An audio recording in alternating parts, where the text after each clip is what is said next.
Bismillahirrahmanirrahim. Assalamualaikum warahmatullahi wabarakatuh. Innal hamdalillah wassalatu wassalamu ala Rasulillah wa ala alihi wa sahbihi wa man tabi'ahum bi ihsan ila yaumil qiyamah. Kepada seluruh keluarga besar One Icon Dental Clinic dan kepada seluruh penuntut ilmu yang hadir pada kesempatan hari ini, kita tentunya mengharapkan semoga setiap ilmu yang kita kaji, setiap kajian yang kita dengarkan, setiap khutbah Jumat yang kita dengarkan menjadikan kita mendapatkan keberkahan pada setiap ilmu yang kita peroleh dan kita dapatkan. Dan salah satu keberkahan ilmu adalah ketika kita memiliki hati dengan karakteristik 4, yang mana hati dengan 4 karakteristik ini menjadi hati yang diharamkan untuk masuk ke dalam neraka. Semoga kita memiliki sifat hati yang hayyin. Hayyin itu adalah rendah hati dan tidak mudah sombong dengan pencapaian yang telah kita peroleh dan telah kita dapatkan. Kita juga memohon supaya kita mendapatkan keberkahan ilmu, mendapatkan hati kita lin atau layyin, yaitu adalah ketika kita menjadi orang yang begitu luas di dalam kita berinteraksi dan begitu luas di dalam kita bermuamalah. Kita juga berharap mendapatkan hati yang qorib. Qorib itu adalah supel di dalam kita berinteraksi, mudah kita dekat dengan siapapun, dan kita menjadi orang yang memiliki hati yang sahal. Sahal itu memudahkan memudahkan urusan orang lain dan kita simpatik dan empati kepada urusan orang lain. Inilah yang menjadi salah satu tujuan kita berilmu, supaya kita memiliki jiwa yang hayyin, layyin, qorib dan sahal di dalam perjalanan kita menuntut ilmu. Kadang-kadang kita sering jumpai ada orang ngaji lama tetapi orangnya kaku, keras gitu. Dan ternyata banyak orang tersakiti ketika di dekatnya, dan setiap menulis status, menulis informasi selalu ada yang tersakiti dengan apa yang dia tulis. Kita tentunya berharap semoga kita mendapatkan salah satu di antara kriteria hati dengan 4 sifat yang diharamkan masuk neraka. Dan ternyata hati dengan 4 kriteria yang diharamkan masuk neraka itu ternyata tidak mudah. Hati yang senantiasa rendah hati, hati yang senantiasa luas, hati yang senantiasa supel di dalam berinteraksi, dan hati yang senantiasa empati dan simpati memberikan keringanan kepada urusan orang lain. Semoga kita termasuk orang-orang yang mendapatkan 4 perkara itu dalam keberkahan ilmu yang kita dapatkan. Semoga semakin kita ngaji, semakin kita supel, semakin kita luas, semakin kita memudahkan urusan orang lain, dan semakin tidak menjadi sombong di balik apa yang telah kita pelajari dan apapun yang telah kita dapatkan di dalam perjalanan hidup kita. Inilah keberkahan ilmu, dan semoga kita memiliki sifat hati dengan 4 sifat yang mengharamkan kita sebagai pemiliknya dicemplungkan dan dijebloskan ke dalam penjara neraka. Amin insyaallah. Alhamdulillah, tentunya senantiasa kita bersyukur kepada Allah atas seluruh nikmat yang Allah berikan kepada kita. Bukan syukurnya yang kurang, bukan nikmatnya yang kurang, tetapi syukurnya yang kurang ditambah atas segala apapun yang telah Allah berikan kepada kita. Terkadang di dalam kita menikmati setiap kenikmatan yang Allah anugerahkan di dalam kehidupan kita, manusia itu terkadang memiliki sifat yang kurang baik. Sifat kurang baiknya itu ada 2, ya'udul masaib wa yansa ni'ma rabbih. Sifat yang kurang baik yang melekat pada manusia itu ada 2. Mereka suka menghitung setiap musibah, mereka suka menghitung setiap cobaan yang pernah mereka hadapi dan pernah mereka rasakan. Kita ini akuntan paling handal kalau menghitung setiap musibah dan setiap kesulitan yang kita peroleh di dalam kehidupan. Ini sifat tidak baik manusia yang pertama. Sifat manusia yang tidak baik yang kedua itu apa? Yansa ni'ma rabbih, tetapi dia lupa besarnya kenikmatan yang sudah diberikan Allah kepada dirinya. Bukankah kita begitu? Kita ini kalau menghitung musibah, kita detail menghitung setiap musibah yang Allah berikan kepada kita. Berapa kali kita masuk rumah sakit, berapa kali ditipu, berapa kali kita perih hatinya dan terluka. Kita bisa menyebutkan detail. Tapi kita terkadang lupa bagaimana menyebutkan besarnya nikmat yang sudah Allah berikan kepada kita. Kita ini akuntan paling handal ketika menghitung setiap musibah, tetapi amnesia ketika sudah bicara tentang kenikmatan. Inilah yang menjadikan kita betul-betul memberikan komitmen tingkat tinggi bagaimana kita berusaha betul kita menjadi akuntan paling handal untuk menghitung setiap nikmat yang Allah berikan kepada kita. Dan semoga pula kita termasuk orang-orang yang amnesia terhadap setiap musibah dan setiap ujian yang Allah telah berikan pada kehidupan kita. Karena ujian dan musibah hanyalah seujung kuku. Adapun nikmat yang Allah berikan kepada kita itu seluas samudra. Begitu banyak yang tidak terhitung oleh kita. Semoga kita menjadi orang yang mudah untuk menghitung setiap nikmat, melupakan setiap kesulitan yang Allah berikan kepada kita, karena kita fokus kepada nikmat besar yang Allah berikan di dalam kehidupan kita. Semoga Allah memberikan hati kita, hati yang mudah bersyukur kepadanya di dalam setiap urusan kehidupan kita, supaya kita menjadi hamba yang mudah bersyukur. Jangan banyak melihat pencapaian kehidupan orang lain. Dan syukurilah apa yang sudah Allah berikan, bahwasanya apa yang Allah berikan kepada kita itu melalui takaran yang terbaik. Inilah yang menjadikan kita bersyukur, dan semoga kita menjadi orang yang beriman. Dan salah satu sifat orang yang beriman, mereka selalu menghadirkan alasan bagaimana mereka bersyukur kepada Allah dalam setiap perkara yang ada pada kehidupannya. Amin insyaallah. Sebelum saya menyampaikan panjang lebar tentang bagaimana manajemen kita di dalam penerimaan takdir, karena ini merupakan kajian bab yang kedua, dan saya agak sedikit lupa berapa pekan lalu atau berapa bulan yang lalu kita telah membahas pertemuan yang pertama. Part yang pertama adalah bagaimana kita ketika menghadapi takdir buruk yang menimpa pada kehidupan kita. Sebelum kita bicara secara spesifik tentang materi itu, saya ingin menyampaikan tentang sebuah pertanyaan. Apa bedanya jasad yang sakit dan apa bedanya dengan hati yang sakit? Ini pertanyaan yang cukup mengulik, dan ini ada kaitannya dengan materi yang nanti kita sampaikan. Banyak di antara kita paham fisik yang sakit. Tentunya kita paham semuanya. Terkadang fisik kita mengalami sakit. Kita juga paham yang namanya hati yang sakit. Tapi yang menjadi pertanyaan kita untuk kita ulik adalah apa bedanya antara hati yang sakit dengan fisik yang sakit. Kalau kita agak bingung untuk menjawab pertanyaan ini, maka saya mencoba membantu untuk mengingatkan diri saya dan kita semuanya bahwasanya jasad yang sakit kita maklum, kita tahu. Fisik yang sakit kita maklum, kita tahu. Tapi kita harus paham ada 4 perbedaan antara hati yang sakit dengan jasad yang sakit. Perbedaan yang pertama adalah sesungguhnya ketika ada hati yang sakit, hati ketika dia semakin sakit, maka sesungguhnya Allah yang akan menambahkan sakitnya kalau orang yang sakit hatinya tidak waspada dan tidak merasa. Makanya Allah menyampaikan kepada kita, fi qulubihim maradun fazadahumullahu marada. Di dalam hatinya orang munafik itu ada penyakitnya, dan Allah yang menambahkan penyakit itu sampai akhirnya hati orang munafik itu mati dan tidak lagi berfungsi. Ini yang pertama, bahwasanya hati yang sakit itu Allah akan menambahkan penyakit kepada hati yang sakit, dan ternyata bisa berakibat kepada sesuatu yang fatal, yaitu adalah kematian. Beda dengan fisik yang sakit. Fisik yang sakit itu terkadang Allah menyembuhkannya, dan Allah memberikan kesehatan, memberikan afiat kepadanya. Berapa banyak orang terkena kanker, terkena penyakit-penyakit lumayan berat, tapi akhirnya Allah memberikan kepadanya kesembuhan. Setelah dia berikhtiar, ketika dia berdoa, Allah mengijabah doanya dan Allah memberikan kepadanya kesehatan. Maka di situ ada perbedaan yang pertama. Hatimu yang sakit, kalau tidak segera diperbaiki, menyebabkan kita akan ditambah sakitnya pada hati kita dan menyebabkan kematian fatal pada hati kita. Dan hati tidak lagi berfungsi memberikan jalan petunjuk pada kehidupan kita kalau hati kita sudah mati. Na'udzubillah min dzalik. Yang kedua yang kita dapatkan, bahwasanya hati yang sakit itu hanyalah kehinaan di hadapan Allah. Berapa banyak orang yang begitu mulia di pandangan manusia, dia terpandang dengan status sosialnya, dia terpandang dengan status hartanya dan finansialnya. Tapi ketika dia dalam kondisi hatinya sakit, maka dia hina di hadapan Allah. Karena orang yang sakit hati itu hina di hadapan Allah. Walaupun dia bertabur dengan bintang-bintang plus di depan mata manusia, tapi ketika dia hatinya sakit, maka dia menjadi hina.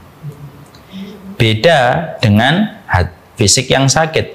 Fisik yang sakit itu tidak serta-merta hina di hadapan Allah. Terkadang Allah itu ketika mencintai hamba, Allah berikan kepada hamba itu rasa sakit untuk memiliki alasan supaya Allah menggugurkan sebagian besar dari dosanya dengan sakit yang dia peroleh dan dia dapatkan.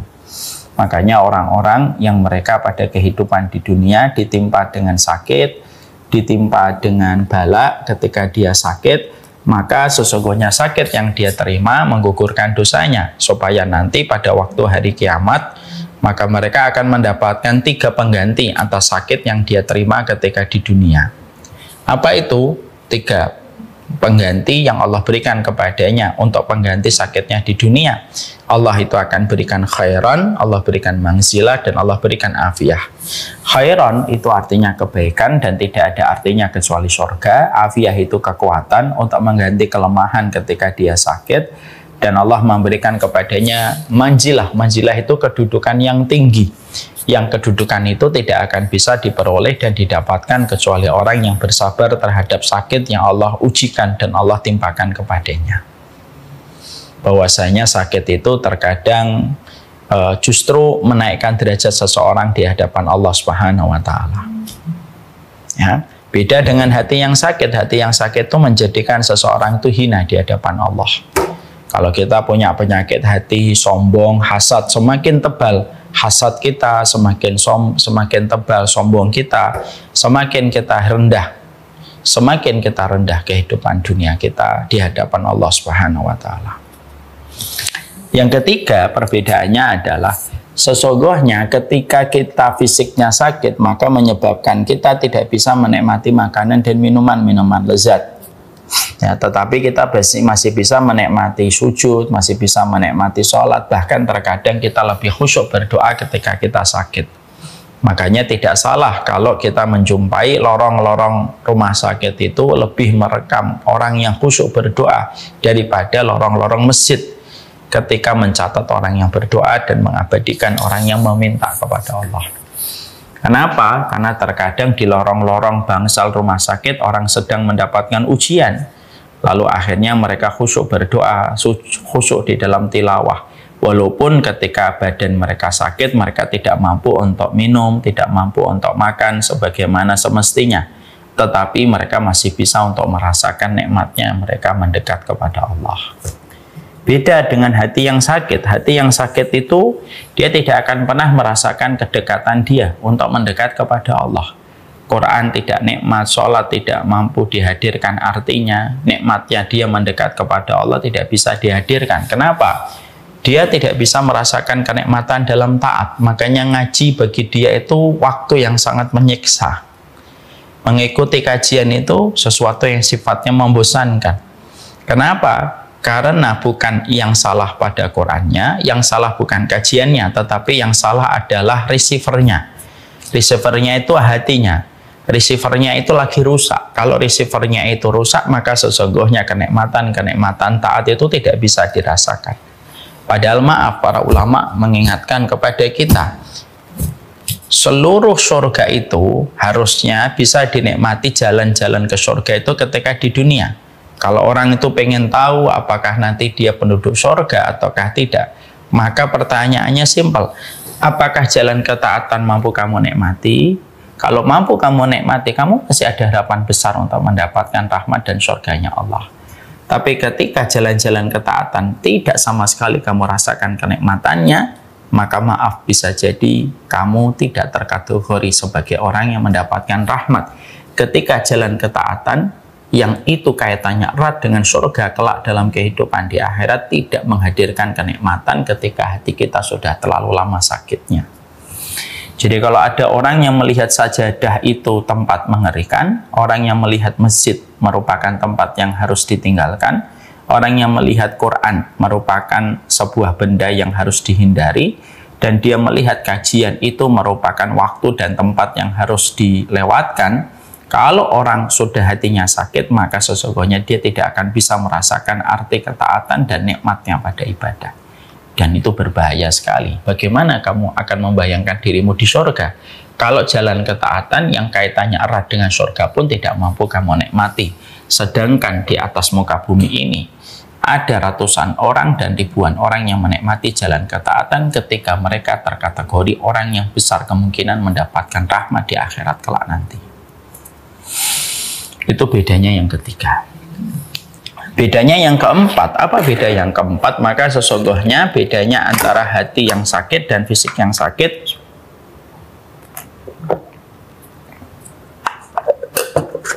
Yang keempat apa Ustaz? Orang kalau fisiknya sakit itu terasa, orang sakit gigi, dia terasa sakitnya. Ya, ketika dia sakit, naudzubillah min dzalik, sakit-sakit yang berat, maka sakit itu memberikan dampak nyeri, tidak nyaman pada dirinya. Sehingga akhirnya orang biasanya berikhtiar untuk bisa mendapatkan kesembuhan supaya dia bisa beraktivitas kembali. Tapi, maaf, hati yang sakit itu berbeda. Ada orang yang hatinya sakit itu mereka tidak merasa. Makanya kalau orang itu sudah hatinya sakit, ketika mereka melakukan kerusakan saja, mereka tidak pernah merasa kalau diri mereka melakukan kerusakan. Kayak Yahudi. Wa idza qila lahum la tufsidu fil ardi qalu innama nahnu muslihun. Kalau dikatakan kepada orang Yahudi ataupun orang-orang yang sakit hatinya, jangan berbuat kerusakan dong. Mereka tidak merasa kalau mereka berbuat kerusakan. Karena apa? Parameter mereka untuk melihat sesuatu itu sudah rusak. Receivernya sudah rusak. Terus view-nya juga sudah rusak. Sehingga akhirnya ketika mereka melakukan kerusakan, mereka tidak merasa kalau mereka melakukan kerusakan. Dan mereka berkata, loh yang kami lakukan ini perbaikan loh. Padahal versi yang benar itu mereka melakukan kerusakan. Nah itulah dampak buruk ketika kita mendapati hati kita yang sakit. Dan itu lebih menghinakan daripada fisik yang sakit. Bisa jadi ada seseorang di antara kita fisiknya sakit. Tapi ketika fisiknya sakit, dia mendapatkan kemuliaan. Dia mendapatkan keberkahan. Dia akhirnya kembali kepada Allah. Akhirnya dia dekat kepada Allah.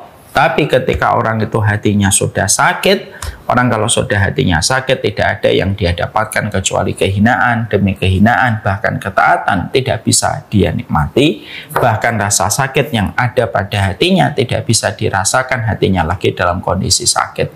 Sehingga akhirnya poin yang keempat akan relate dengan poin yang pertama. Ketika yang hatinya sakit tidak merasa hatinya sakit, maka sakitnya terus ditambah sampai akhirnya fatal ketika hatinya mati. Kita paham ya? Hati yang sakit, jasad yang sakit, bedanya 4. Setelah kita memahami bahwasanya hati yang sakit dan fisik yang sakit ternyata begitu buruknya dan betapa hinanya hati yang sakit, ini ada kaitannya dengan takdir yang menjadi pokok pembahasan kita pada kesempatan hari ini. Apa itu korelasi antara hati yang sakit dengan takdir? Para ulama mengatakan dan membuat sebuah bridging bahwasanya ternyata salah satu sebab yang biasanya menjadikan hati manusia itu sakit lalu pelakunya tidak merasa padahal dia sudah betul-betul sakit adalah ketika dia salah memahami konsep takdir, terutama ketika dia membaca takdir-takdir berat, ketika dia tertimpa dengan takdir-takdir sulit yang terjadi pada hidupnya dan takdir pahit yang harus dia rasakan di dalam hidupnya. Ketidakmampuan iman dan ketidakmampuan ilmu ataupun kebodohan yang dimiliki manusia ketika dia tidak mampu membaca takdir, itu akan menyebabkan banyaknya rusaknya kehidupan hati manusia dan bahkan bisa menyebabkan kufurnya manusia kepada jalan Allah. Banyak orang yang suudzon kepada Allah, banyak orang yang berburuk sangka kepada Allah, banyak orang yang menggugat Allah, dan bahkan tidak sedikit orang yang akhirnya keluar dari agama Allah hanya karena dia tidak mampu memiliki kepiawaian di dalam membaca takdir buruk ataupun takdir sulit yang terjadi pada hidupnya. Dan ini menjadi sebuah pelajaran untuk kita betapa besarnya kebaikan kalau kita mampu mengimani takdir baik dan takdir buruk, dan betapa parahnya kita kalau kita tidak mampu mengimani takdir baik dan takdir buruk yang terjadi pada kehidupan kita. Karena apa? Hidup itu harmonis, ada takdir pahit yang pasti kamu jumpai, juga ada takdir pahit, manis yang kamu akan dapati. Ada kemudahan, ada kesulitan, ada kesukaran, ada keringanan, dan itu bergandengan. Ketika Allah menciptakan kehidupan ini serasi dan selalu bergandengan, sebagaimana antara siang dan malam saling bergandengan. Makanya ketidakmampuan kita ketika membaca di dalam setiap takdir-takdir berat, takdir sulit, takdir sukar, dan takdir pahit yang kita hadapi itu berdampak bisa kemana-mana. Sekali lagi, bahkan kalau betul-betul hatinya tidak memiliki pegangan di dalam membaca takdir-takdir pahit yang terjadi pada kehidupan kita, maka menyebabkan seseorang terlempar dari agama Allah dengan begitu jauhnya, hanya karena kesalahan ketika dia tidak mengerti cara membaca takdir. Jadi yang kita perlukan di dalam kehidupan kita bukan hanya keperluan, bukan hanya kemampuan ketika kita membaca algoritma, bukan hanya kemampuan ketika kita membaca buku-buku yang menjadi referensi profesi kita. Tapi yang kita butuhkan adalah kita harus mengasah hati kita harus mengasah mata kita harus mengasah pikiran kita. Bagaimana kita mempersiapkan payung sebelum turunnya hujan. Bagaimana kita mempersiapkan sebuah ilmu, sebuah keimanan ketika takdir buruk menimpa pada kehidupan kita. Walaupun tetap kita selalu berdoa semoga kita mendapatkan takdir manis yang hadir pada perjalanan hidup kita. Ini yang kita harus mengerti. Mungkin saya pernah menyampaikan atau belum, saya agak lupa. Mari kita belajar dari sebuah kisah nyata yang pernah terjadi kepada salah satu di antara teman bapak kami. Bapak saya pernah menceritakan sebuah kisah nyata. Tapi kisah nyata ini memberikan kepada kita sebuah insight, memberikan kepada kita sebuah pelajaran besar yang tentunya melahirkan perenungan untuk kita semuanya. Bapak dan beliau itu memiliki kemiripan, bahwasanya Allah menguji bapak dan temannya beliau dengan keturunan anak. Bapak memiliki anak yang pertama cerebral palsy, anak yang kedua cerebral palsy, dan yang ketiga saya. Beliau punya temannya itu memiliki ujian yang kurang lebih sama, walaupun packagingnya berbeda, tapi intinya sama, diuji melalui keturunan. Anak yang pertama buta, anak yang kedua buta, anak yang ketiga buta. Sampai anak yang keempat pun dalam kondisi buta. 4 anaknya dalam kondisi buta. Ketika beliau memiliki 1 anak buta, 2 anak buta masih bersabar. Ketika beliau memiliki anak yang ketiga dalam kondisi yang sama buta, beliau sudah mulai linglung dan sudah mulai goyang, kata bapak. Sampai akhirnya dia berharap nanti anak yang keempat akan memberikan kebaikan untuknya. Tapi ternyata Allah pun masih mengujinya. Anak yang keempat pun dilahirkan dalam kondisi buta, tidak bisa melihat. Maka pada saat itu temannya bapak ini langsung linglung, langsung beliau goyang, imannya karam, dia tidak lagi melaksanakan sholat, tidak lagi melaksanakan puasa, mempertanyakan eksistensi Allah yang menurut dia tidak ada ketika tidak hadir pada saat beliau memanggil, pada saat beliau berharap gitu. Dan ternyata Allah memberikan kepadanya 4 keturunan yang menderita kebutaan semenjak lahir. Maka akhirnya beliau meninggalkan semua ketaatan dan tidak pernah beribadah kembali kepada Allah sampai meninggalnya.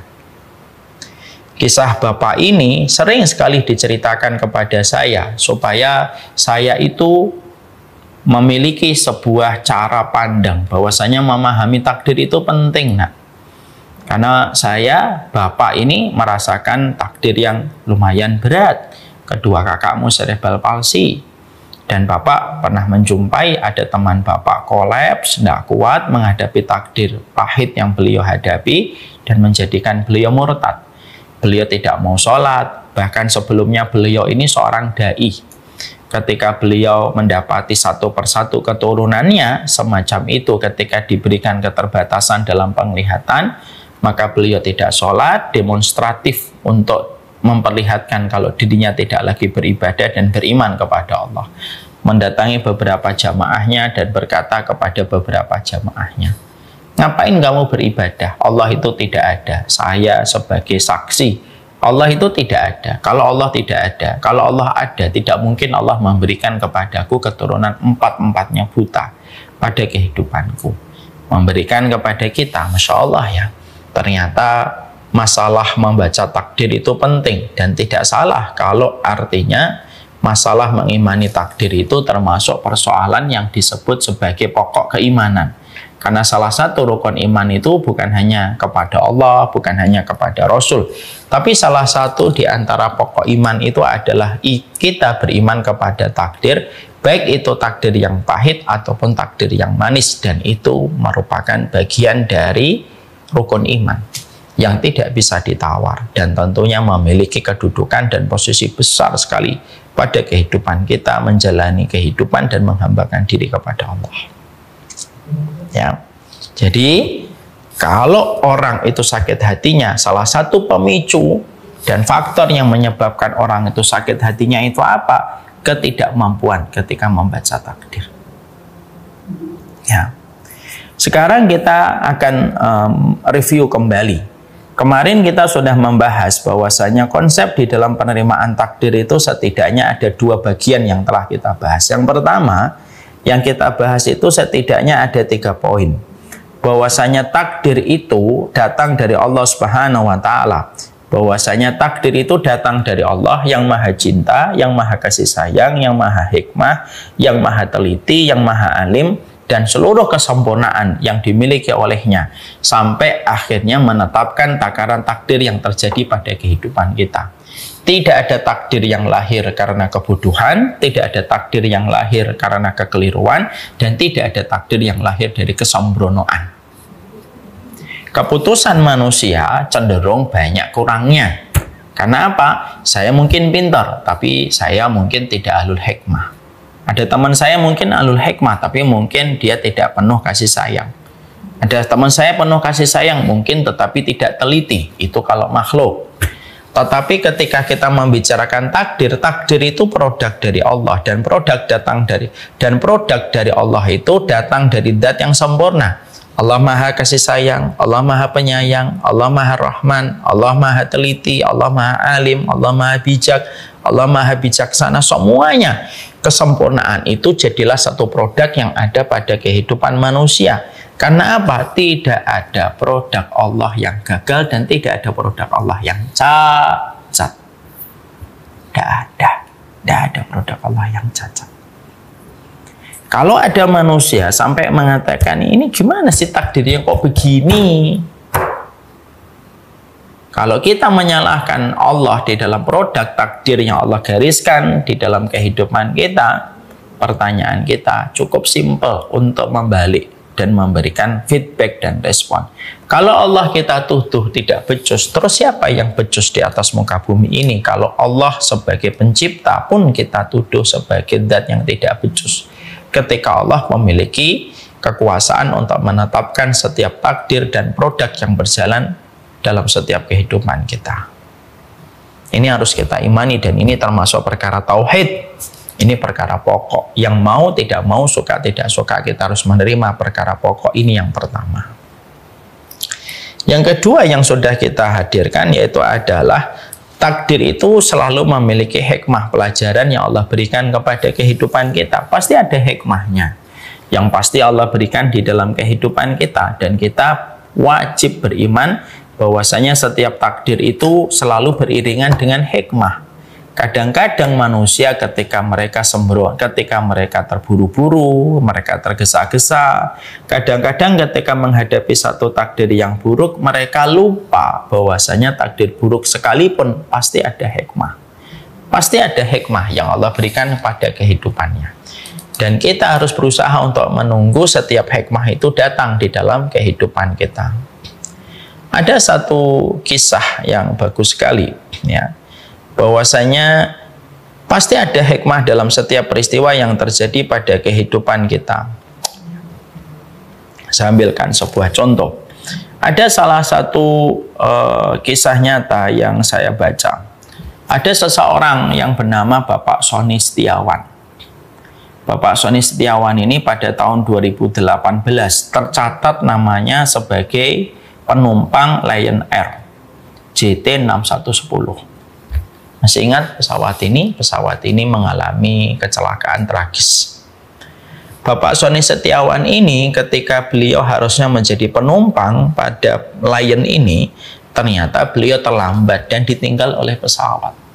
Beliau marah, beliau geram, beliau kesal ketika beliau tidak mampu menjangkau pesawat pada waktunya dan pada jadwalnya. Dan beliau harus merelakan pesawat itu pergi dan merelakan uangnya yang telah dia habiskan untuk membeli tiket. Bapak Sony Setiawan ini baru beberapa saat dia merasa geram, dia merasa sebel dengan kondisi tidak ideal yang beliau temui. Apa yang terjadi? Setelah itu ternyata mendapatkan kabar bahwasanya pesawat Lion Air JT610 itu hilang dari radar. Dan akhirnya berujung kepada musibah yang didapatkan kecelakaan pesawat. Di situ kita mendapati sebuah hal bahwasanya peristiwa demi peristiwa yang terjadi pada kehidupan kita, maka sesungguhnya itu selalu memiliki hikmah. Makanya kita harus memahami hikmah itu tidak lepas dari penetapan takdir yang Allah tetapkan. Karena apa? Karena Allah sudah mensifati dirinya Al-Hakim. Ketika Allah mensifati dirinya Al-Hakim, salah satu konsekuensi dari sifat Al-Hakimnya Allah itu adalah Allah memberikan hikmah dalam setiap peristiwa. Janganlah sifat terburu-burumu, janganlah sifat tergesa-gesaku, itu menjadikan kita melupakan hikmah yang sudah Allah rancang untuk Allah hadirkan di dalam kehidupan kita.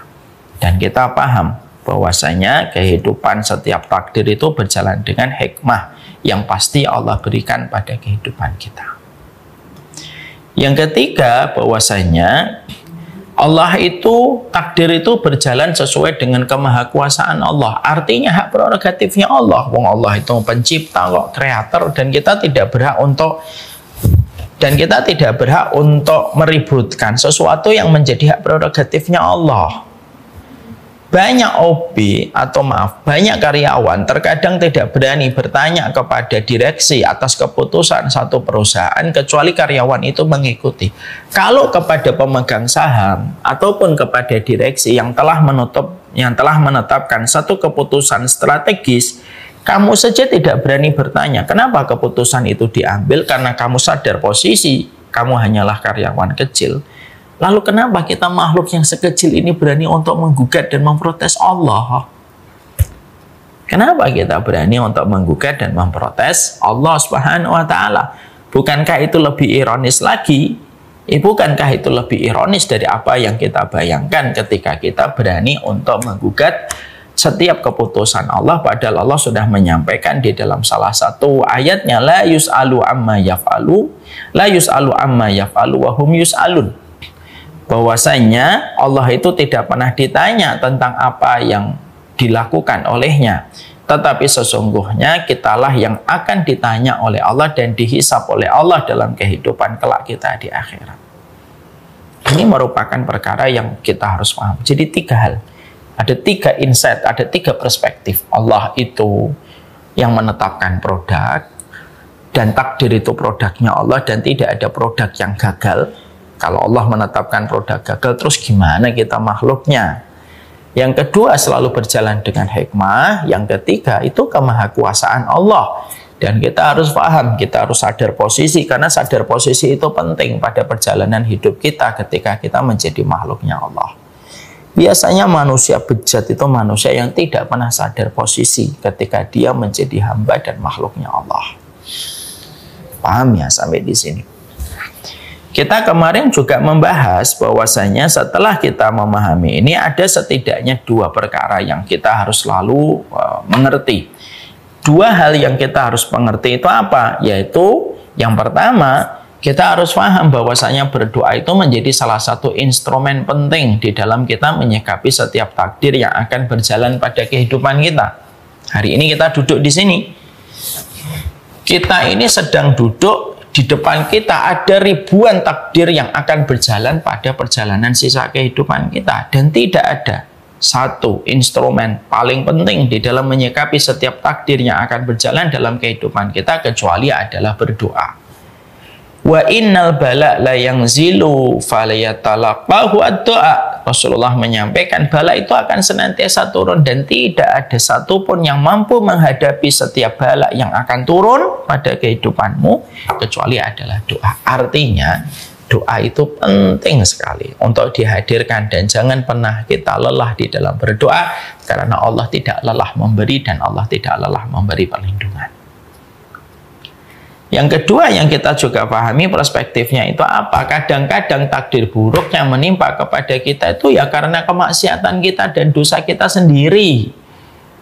Jadi Allah pun kalau memberikan takdir buruk pada kehidupan kita, jangan buru-buru kita menyalahkan Allah. Naudzubillah min dzalik, sampai kita menjadikan Allah kambing hitam. Ini gara-gara Allah nih gitu. Apakah engkau dan lisanmu tidak pernah membaca surat Asy-Syura ayat yang ke-30 ketika Allah berfirman kepada kita, wa ma asabakum min musibatin fabima kasabat aydikum wa ya'fu an katsir. Tidak ada satu musibah yang menimpa kepada kehidupanmu, tidak ada satu musibah yang menimpa pada kehidupanmu kecuali disebabkan dari apa yang kamu lakukan sendiri. Itu pun sebagian besar dari apa yang menjadi dosamu sudah sebagian besar dimaafkan sama Allah. Jadi takdir buruk itu kita yang menciptakan sebabnya. Jangan melulu kita itu menempatkan diri kita selalu menjadi korban, tapi kita harus senantiasa melihat bahwasanya kesulitan demi kesulitan yang kita dapatkan itu tidak pernah lepas dari apa yang kita lakukan, dan apa yang kita lakukan berujung kepada setiap kesulitan yang kita peroleh. Itulah yang sudah kita kaji. Sekarang mari kita membahas setidaknya ada 6 hal. Ada 6 perkara yang kita harus mengerti secara ilmu. Bagaimana manajemen kita, terutama ketika kita harus berhadapan dengan takdir buruk yang sedang menimpa pada kehidupan kita. Ketika kita mendapatkan beratnya perpisahan, ketika kita mendapatkan kesulitan, ketika mendapatkan rasa sakit yang datang, dan ketika kita mendapatkan kesedihan yang kita rasakan menggigit hati kita dan menggores jiwa kita. Apa yang harus kita lakukan ketika kita mendapati takdir-takdir buruk itu terjadi pada kehidupan kita? Karena takdir buruk terkadang tidak bisa kita hindari. Dan saya tadi mengatakan takdir buruk itu silih berganti datang pada kehidupan kita sebagai bagian dari harmonisasi kehidupan.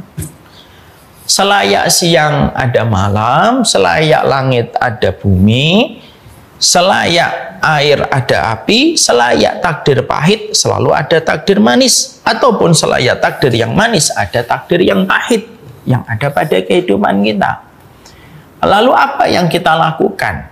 Memberikan kemampuan pada hati dan jiwa kita sebagai salah satu receiver untuk membaca setiap takdir. Maka yang kita lakukan adalah kita harus melakukan manajemen kepada hati sebagai receiver ketika menghadapi sebuah takdir ketika datang pada kehidupan kita. Terutama ketika takdir yang berjalan kehidupan kita itu takdir yang tidak sesuai dengan apa yang kita mau. Ya. Ketika takdir itu berjalan tidak sesuai dengan apa yang kita mau. Apa 6 perkara itu? 6 perkara itu para ulama mengatakan, yang pertama yang harus kita lakukan dan harus kita mengerti dalam manajemen hati kita di dalam membaca takdir, selain tadi kita membahas 3 perspektif yang disampaikan Imam Ibnu Qayyim, 2 pernak-pernik tentang masalah takdir yang sudah kita bahas, maka yang kita lakukan itu ada 6. Yang pertama, berlatih-latihlah untuk sabar di ruang tunggu pada perjalanan hidup kita sampai Allah itu berikan kepada kita takdir yang manis setelah kita mendapatkan takdir yang buruk. Fa inna ma'al usri yusra, inna ma'al usri yusra. Bukankah di dalam 2 ayat ini pada surat Al-Insyirah Allah menyebut 1 kesulitan tetapi Allah menyebut 2 kemudahan. Karena Allah itu sifatnya memudahkan. Kalau Allah itu tidak bersifat memudahkan, kamu sholatmu dalam safar itu akan dibiarkan menjadi 4. Kalau Allah tidak memudahkan, maka puasamu ketika kamu sakit, kamu tetap harus melaksanakan puasa. Tapi karena Allah itu merupakan zat yang sifatnya memudahkan, ketika kamu safar, Dari 4 jadi 2. Ketika kamu sakit puasamu bisa diqadha pada waktu ketika sudah sehat. 2 contoh itu saja sudah membuktikan secara fix dan confirm Allah itu memudahkan. Berarti salah satu sifat kemudahan Allah pada kehidupan kita itu apa? Allah menetapkan satu kesulitan, tetapi Allah memberikan 2 kemudahan. Bukankah beratnya seorang wanita bukankah beratnya wanita ketika akan melalui proses persalinan, pecahnya ketuban, mengalirnya darah, disusul dengan kebahagiaan yang tidak bisa ditukar dengan apapun. Anak lahir.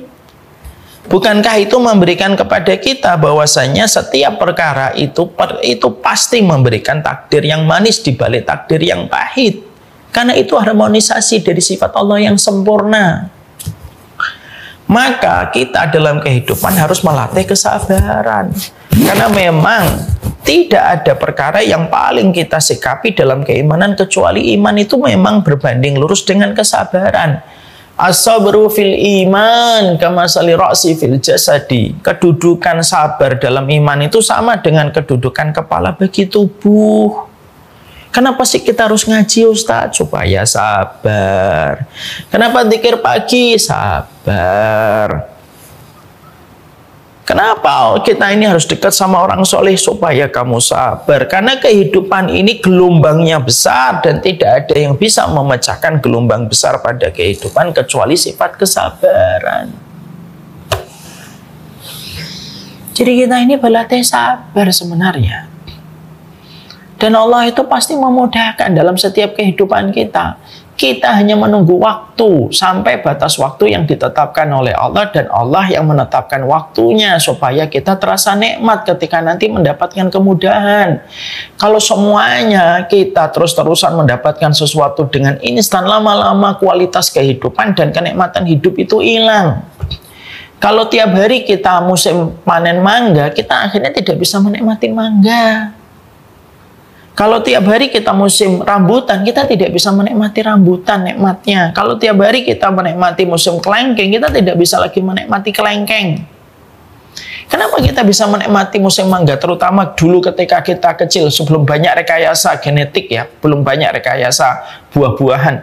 Kita itu merasakan nikmatnya musim mangga, lalu berhenti, lalu setelah itu menikmati musim rambutan. Karena segala sesuatu ketika ada waktunya itu terasa nikmat. Dan sesungguhnya ditahannya satu takdir baik yang datang pada kehidupan kita, ditahan oleh Allah itu supaya ketika nanti mendapatkan itu terasa nikmat. Bukankah minum itu akan terasa nikmat ketika kita mau menunggu bersabar sampai adzan berkumandang maghrib? Coba kalau saya sekarang nggak puasa, minum kayak gini biasa.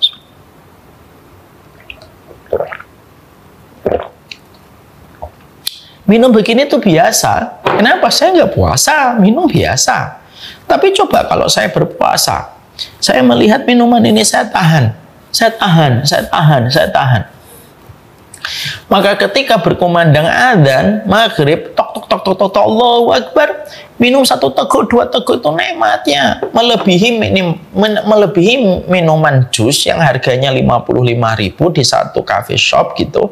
Ketika orang yang minum jus itu tidak berpuasa.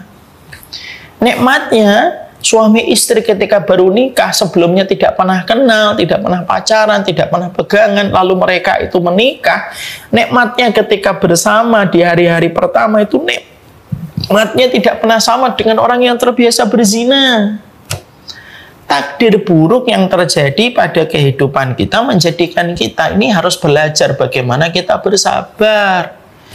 Karena apa? Allah itu memudahkan. Bayi yang bersabar ketika dia turun dari rahim ibunya, lalu dia sempat menangis ketika dipotong tali pusernya, bukankah kesabaran dia sebentar itu berbuat dengan 2 air susu yang dimiliki sama ibunya? Bukankah ketika bayi harus disapih, sudah tidak usah minum lagi ya nak, kamu sudah 2 tahun lebih, sudah mau 3 tahun, adikmu sudah mau lahir. lalu disapih, mungkin bayinya nangis, tapi kan setelah itu dia mendapatkan 4 pengganti yang lebih besar. 4 penggantinya apa? 4 pengganti dari 2 air susu ibunya. Dia mendapatkan buah-buahan, mendapatkan sayur mayur, mendapatkan daging, dan mendapatkan air yang beragam. 4 penggantinya dari 2 air susu yang ketika dia diambil oleh orang tuanya ketika dia disapih. Itu menunjukkan kepada kita bahwasanya innallaha idza aghlaqa baban bihikmatihi illa fatahallahu babaini birahmatihi. Makanya kita mendapati ada sebuah hal yang indah betul. Tidaklah satu pintu yang ditutup oleh Allah karena hikmahnya Allah nutup. Ada 1-2 hal yang hikmahnya itu menjadikan Allah nutup itu. Tapi kemudian Allah ganti dengan pengganti yang lebih baik. Pengganti yang lebih baik itu apa? Penggantinya 2 pintu yang Allah jadikan sebagai pengganti. Karena seni menahan sesuatu ketika kita sedang merasakan berat itu terkadang manis di kemudian hari. Bukankah anak-anak muda yang melawan sifat malesnya, lalu dia bergerak menahan keinginannya untuk makan sembarangan, itu berujung manis ketika dia di masa tua? Ketika masa ototnya terlatih, dia mampu tetap berdiri sholat, dia tetap bisa menemani cucunya, bisa menggendong cucunya ketika umur 60 tahun sekalipun. Kenapa? Dia menjadi pribadi ketika di waktu muda menempa dengan berbagai macam kesulitan. Dia mau bergerak, dia mau olahraga, dia menahan makanan-makanan yang tidak mendatangkan manfaat dan kesehatan untuknya. Allah berikan kepadanya kesehatan maksimal dan efisien ketika dia di masa tua. Itulah hidup. Iman itu berbanding lurus dengan seni tingkat tinggi bersabar terhadap apa yang kita hadapi hari ini supaya kita mendapatkan kebaikan dari apa yang dijanjikan oleh Allah. Dan itu pasti. Itu pasti. Ya memang hidup itu memang sabar. Ya. Makanya kita tidak mungkin menghadapi hidup itu nggak ada sabar. Mungkin ada yang berkata sabar aja. Ustadz gampang ngomong, ya memang sabar itu dimulai dari ucapan.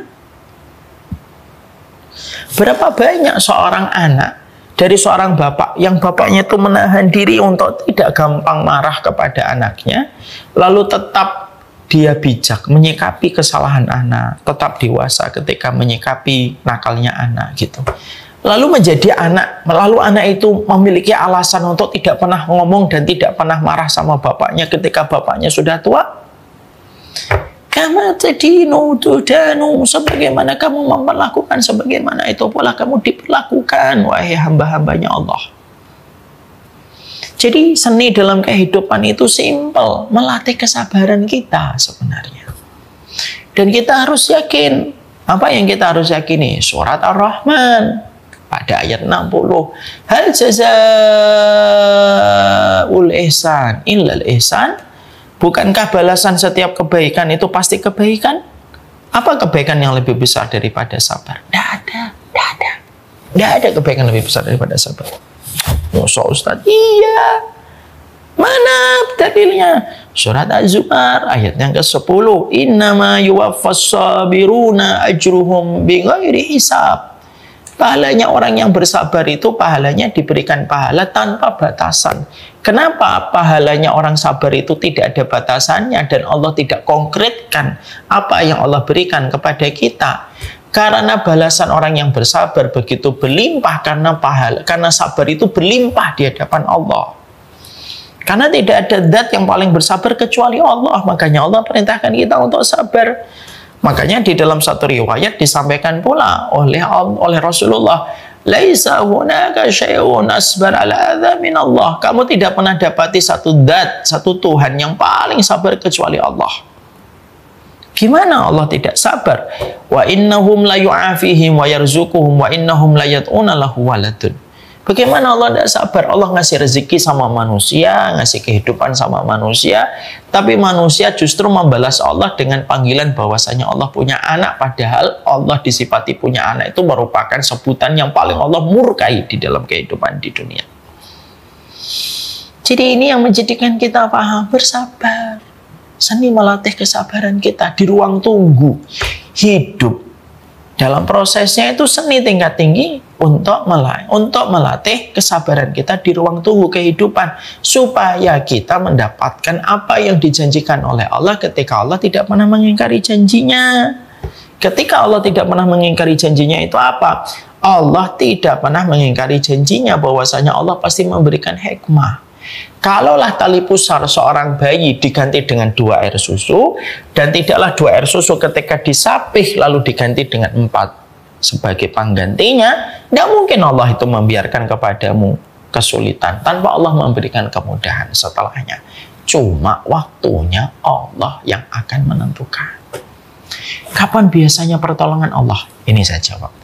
Pertolongan Allah itu, Pak dan Ibu, tidak ada yang tahu. Yang tahu cuma Allah. Makanya kita mendapati bahwasanya Masya Allah, para sahabat saja tidak tahu pertolongan Allah. Kan mereka mengatakan, mata nasrullah gitu. Kapan pertolongan Allah itu? Loh, para sahabat saja nggak ngerti kok pertolongan Allah kapan. Kalau para sahabat dengan tingkat keimanan setebal mereka, ketika jiwa-jiwa mereka sudah di akhirat, walaupun badan mereka masih di dunia, mereka saja tidak tahu kapan pertolongan Allah itu datang. Kita juga nggak ngerti, tapi kita yakin pertolongan Allah itu hadir, pasti hadir. Mungkin salah satunya ketika kita sudah tidak lagi memiliki daya dan upaya apapun kecuali Allah semata. Pada saat itulah Allah akan memberikan pertolongan ketika tidak sudah memiliki daya dan upaya apapun. Kapan pertolongan Allah datang kepada Nabi Musa? Ketika Nabi Musa sudah tidak lagi punya harapan apapun. Di belakangnya Fir'aun, di depannya lautan. Ketika sudah tidak ada lagi harapan apapun, disitulah pertolongan Allah datang ketika Nabi Musa diperintahkan untuk memukulkan tongkat pada lautan. Kapan pertolongan Allah datang kepada Nabi Ibrahim?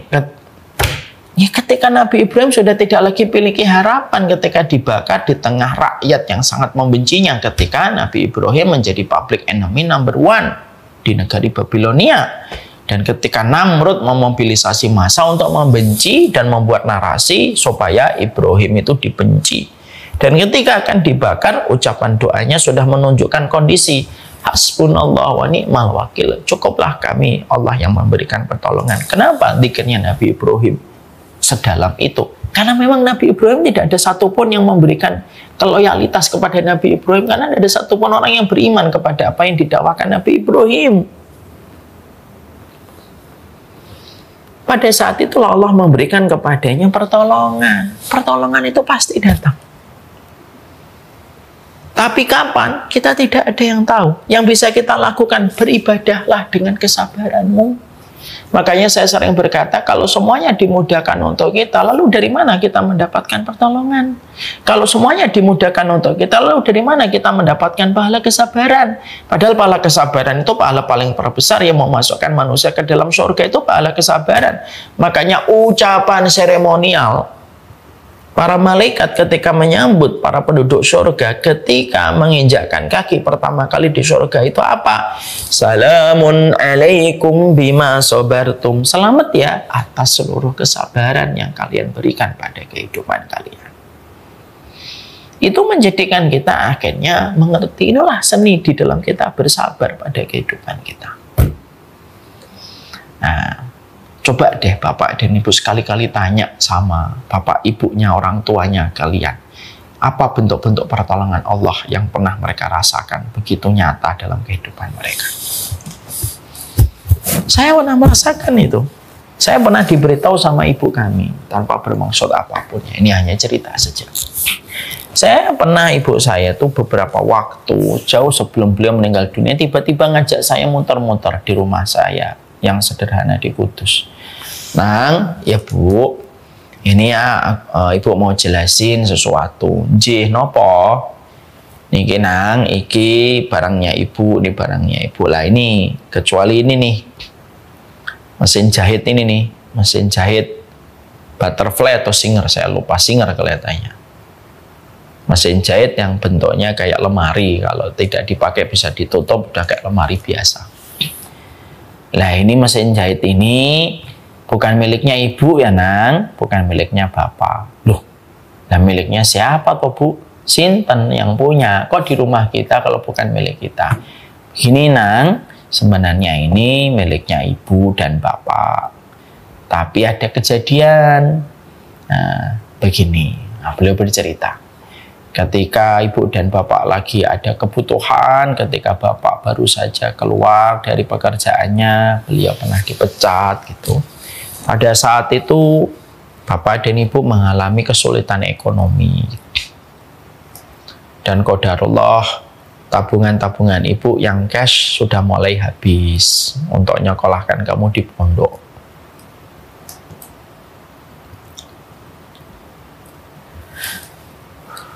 Maka pada saat itu ibu mau jual emas-emas yang ibu punya, tapi kan jual emas juga nggak gampang nak gitu.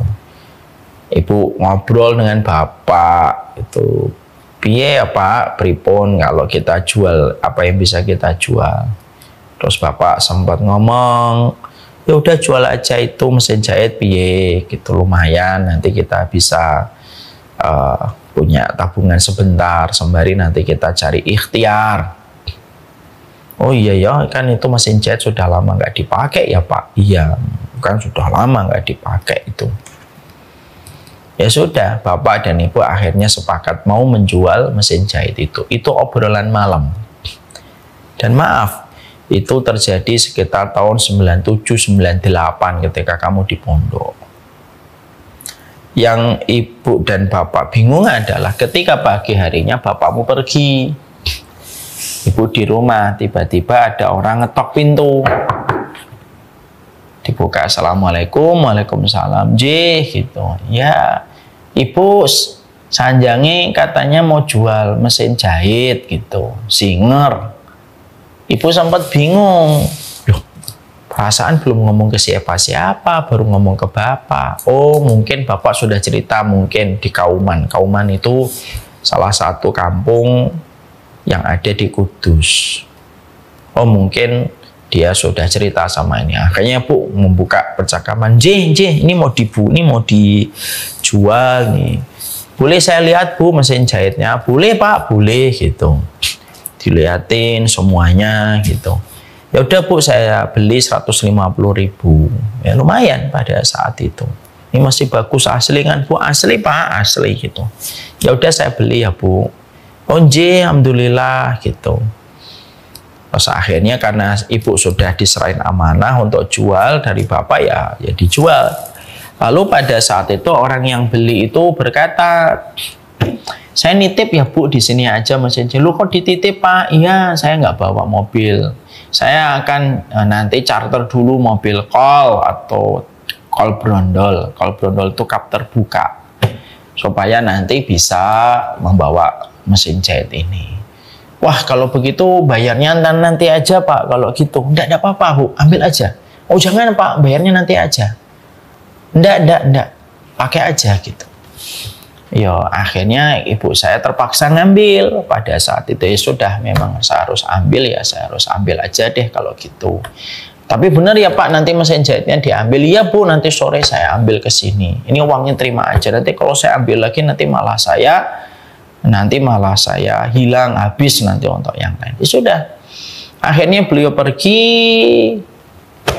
sampai sore, ibu tunggu nggak datang, besok berikutnya nggak datang, dan ternyata ketika bapak sore itu datang, bapak saya tanya, loh pak, itu siapa yang beli mesin jahit gitu? Loh siapa? Saya nggak ngerti. Loh bapak sudah ngomong ke siapa? Loh aku belum ngomong ke siapa-siapa. Loh ada orang datang ke sini lah. Dia tahu dari siapa? Bapak dan ibu bingung. Karena bapak belum cerita ke siapa-siapa. Karena urusan hari itu beliau agak banyak.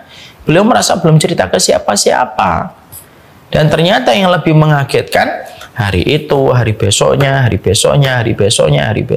tidak pernah lagi orang itu datang sampai bertahun-tahun. Makanya ibu lalu menjelaskan hakikat mesin jahit itu. Mesin jahitnya masih ada di rumah Kudus sampai sekarang. Kisah ini, saya yakin yang memiliki kisah kayak gini, kalau kita tanya sama orang tua kita dulu, kalau kita anak 90-an, pasti pernah orang tua kita dulu pernah ngelewatin masa-masa semacam itu. lagi butuh banget, nggak ada yang ini, tiba-tiba ada yang datang mengetuk pintu. Itu semuanya pertolongan Allah yang Allah hadirkan pada kehidupan kita. Di balik setiap kesabaran itu tidak akan disia-siakan. Hal jazaul ihsan ilal ihsan. Tidak ada balasan kebaikan kecuali kebaikan, dan kebaikan yang paling besar itu sabar. Jadi kalau diri hari ini dirimu sedang menggigit kekecewaan, merasakan pahitnya takdir yang ada pada teras hidupmu, sabar. Kesulitan itu tidak akan bertahan lama. Karena apa? Kesulitan itu disetting sama Allah tidak pernah bertahan lama. Sebagaimana badai tidak pernah disetting oleh Allah itu bertahan sampai berbulan-bulan hingga bertahun-tahun. Di balik badai ada pelangi, di balik hujan ada kemarau, di balik gugur ada musim semi. Itu sudah settingan dari Allah. Sehingga akhirnya yang pertama adalah bersabarlah di ruang tunggu pada kehidupan kita. Ketika kita bersabar di ruang tunggu pada kehidupan kita, pasti akan datang kok. Kalau hari ini kamu sedang menggigit kekecewaan, akhwat yang kamu inginkan, ikhwan yang kamu harapkan menjadi bagian dari keluargamu, tapi ternyata dia pergi, bisa jadi apa yang kamu inginkan itu tidak baik. Tapi Allah mengirimkan sebuah jodoh yang baik dan tepat. Bisa jadi dia tidak baik. Atau bisa jadi yang kedua, mungkin ikhwan dan akhwat yang kamu inginkan itu memang baik, tapi tidak tepat untuk kamu. Yang ini menjadikan akhirnya kita memahami bahwasanya di dalam kehidupan kita itu bukan hanya perlu yang baik, tapi tepat. Dan semuanya itu akan menjadi sebuah kebaikan untuk kita. Makanya iman itu kenapa kok disebut iman? Karena mengimani. Dan mengimani itu mengalahkan logika. Fungsinya iman itu menjangkau apa yang tidak bisa dijangkau oleh logika. Dan iman itu yang melahirkan sebuah produk yang bernama kesabaran. Dan semuanya harus kelihatan di depan mata. Kalau semuanya harus kelihatan di depan mata, loh fungsinya iman tuh ya buat apa kalau semuanya harus di depan mata? Karena iman itu merupakan perkara besar, dan iman itu fungsinya untuk menjangkau apa yang tidak bisa dijangkau oleh logika. Disitulah kita bisa menata kesabaran kita. Pasti datang kok, pasti datang. Kalau apa yang kita inginkan tidak datang, berarti apa yang kita inginkan ada keburukannya. Berarti ada gantinya yang lebih baik.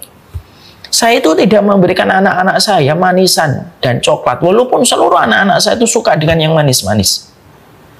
Kalau mereka dikasih gula, dikasih manisan, bisa setiap harinya bisa makan manisan itu sampai 10 kali. Dan saya bisa memberikan mereka manisan itu 1 bungkus. Bagi saya dengan rezeki saya masih bisa memberikan mereka itu manisan 1 bungkus gede gitu setiap harinya. Habis nanti beli lagi besok. Dan mereka pastinya seneng dong. Mereka mendapatkan manisan 1 bungkus gede kok. Ya pasti mereka seneng. Tapi kenapa kok saya tidak memberikan manisan itu kepada anak saya? Saya tidak memberikan manisan itu kepada anak saya karena saya tahu kemanisan itu buruk untuk mereka. Saya menggantinya dengan yang lebih baik. Saya menggantinya dengan makanan-makanan dan minuman yang sehat. Kenapa? Karena begitulah kita diajari. Bersabar itu mendatangkan banyak kebaikan. Nikmatnya air putih tidak akan pernah lahir sampai kita bersabar di ruang tunggu menunggu beduk di talu berkumandang adzan. Sesungguhnya minum pada jam 6 sore ketika adzan berkumandang itu jauh lebih nikmat daripada kita minum setiap waktu dari pagi sampai sore, dan ketika malam minumnya pun terasa biasa dan hambar. Itulah nikmatnya di ruang tunggu. Allah menghadirkan sebuah kenikmatan pada ruang tunggu supaya kita melatih bersabar dalam kehidupan kita. Ini baru yang pertama. Insya Allah kapan-kapan kita lanjutkan. Masih ada beberapa poin lagi. Manajemen menghadapi takdir-takdir buruk yang berjalan pada kehidupan kita. Semoga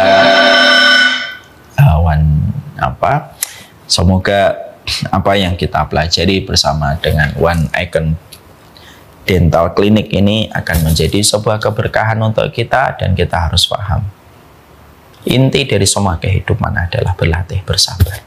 Tidak ada yang instan. Yang instan selalu merusak. Kenapa makanan instan disebut dengan junk food? Ya karena tidak ada manfaat dan kesehatannya. Begitulah. Takdir itu tidak ada yang instan ketika mengharapkan takdir manis hadir pada kehidupan kita. Walhamdulillahirrabbilalamin. Saya kira itu, dan doakan kami selalu bersabar, dan saya mendoakan semoga Bapak Ibu semuanya bersabar pada ruang tunggu sebuah ruang kehidupan kita.